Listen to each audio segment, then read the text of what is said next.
That was a huge hit for Janis Joplin, one of the true greats of rock and roll back in 1971.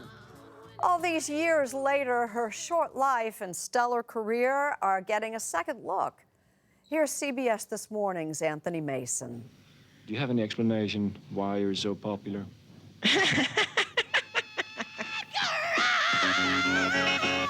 As a singer, Janis Joplin always gave everything she had. And in the summer of love, 1967, she became America's first female rock star.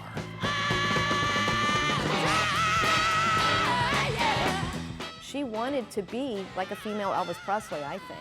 Holly George Warren is author of Janis, a new biography of Joplin, published by Simon & Schuster, a division of CBS. She didn't believe in boundaries, did she? She did not ever see a boundary that she did not try to jump over or kick down. The first boundary the tomboy from Texas crossed was musical, developing an abiding passion for the blues. I always felt that there was something, an honesty there that, like, Peggy Lee was lacking.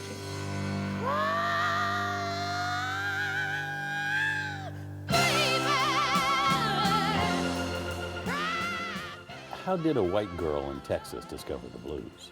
It took a lot of gumption. When she saw Elvis on the Ed Sullivan Show do Hound Dog, she somehow started doing research and found out it had originally been done by Big Mama Thornton. You ain't nothing but a hound dog.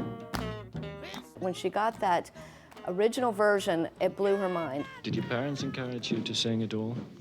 Oh, no. They wanted me to be a school teacher, you know.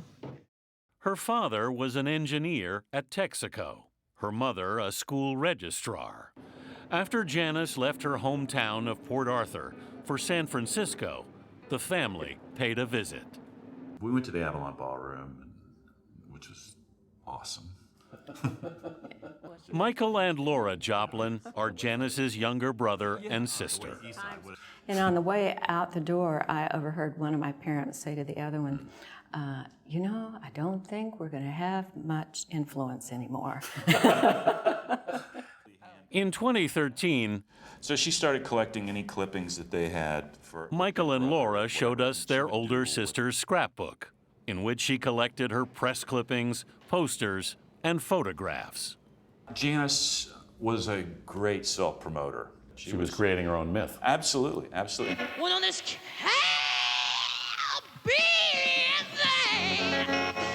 Her big break came at the Monterey Pop Festival in 1967, when she performed with her band, Big Brother and the Holding Company. I certainly never heard of Janis Joplin. Michelle Phillips of the Mamas and the Papas, who headlined the festival. Nobody had any idea who she was, and they wouldn't let her be filmed at first. It was by order of Janis's manager.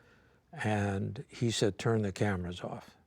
Lou Adler, who co-produced Monterey Pop, says that changed when Janis saw the reaction to her performance. And she was in tears. She was totally broken by it. She was upset it hadn't been filmed. That it hadn't been filmed, and it wouldn't be in whatever film was going to be. Yeah. Janis begged for another chance. And so we said, okay, we'll put her on again. This time, the cameras rolled, capturing one of rock's most iconic performances. Oh, people, tell me what love, honey, what love is like. Well, it's like a ball and in a tree.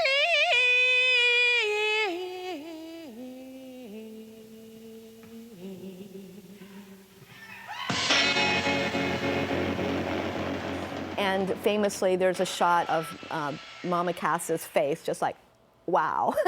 Like every music journalist in America was at Monterey Pop. They all went home raving about Janis Joplin, writing about Janis. But all that love couldn't cure an enduring loneliness. Janis, Holly George Warren writes, could never escape a fundamental darkness, deepened at times by heroin and whiskey. All of that talk about you and Southern comfort, what's that all about? In 1969, Mike Wallace talked to Janis for 60 Minutes. It's really good when you're going to go on stage. It gives you that, when you write when you're going on, you need that kick. In October of 1970, Janis Joplin died of an accidental heroin overdose. She'd been recording what would be her final album.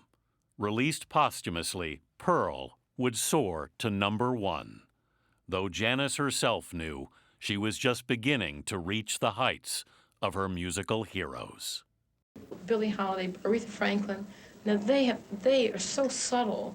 They can milk you with 2 notes. But I mean, I don't know that yet.